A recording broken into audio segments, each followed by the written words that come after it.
అన్నయ్య ఇయర్ నొక్కలంతలకి ఉపారం పెట్టేసాను. ఉపారం పెట్టేసిన తర్వాత మధ్యాహ్నంకి ఆఫ్టర్నూన్కి చికెన్ ఫ్రై పీస్ బిర్యానీ వండాను. టేస్ట్ అయితే సూపర్గా ఉంది. అన్నీ అయిపోయి తిని పడుకుంటే లేచేసరికి ఇన్ని పనులు నేను ఉన్నాను నీకోసం అంటూ ఉన్నాయి. ఈ పనులని చేసేసాక మధ్యాహ్నం తిన్న బిర్యానీ అంతా అరిగిపోయింది. కాకపోతే నాకు డౌట్ ఉందన్నమాట.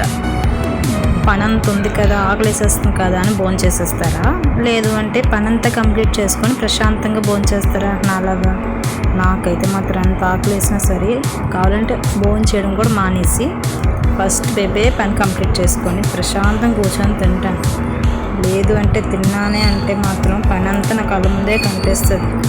అంత ఫాస్ట్గా తినేలాగైతే నేను తినలేను. అందుకనే ఫస్ట్ పని కంప్లీట్ చేసుకొని ఇంకే పని లేదు, ఓన్లీ తినడం అని చెప్పి ఫుడ్కి ఇంపార్టెన్స్ ఇస్తూ హ్యాపీగా తింటాను. ఇంకా మనకు కూడా ఆ పని చేయాలి ఈ పని చేయాలని ఎవరు అంటారు.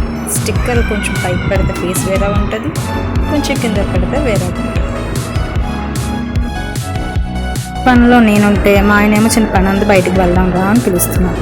బాబు నేను రాను, నాకు పనులు ఉన్నాయంటే వచ్చి రావాల్సిందే అని చెప్పి పట్టు తీసుకుని వెళ్ళారు. వచ్చేసరికి పిల్లలు తినిపించి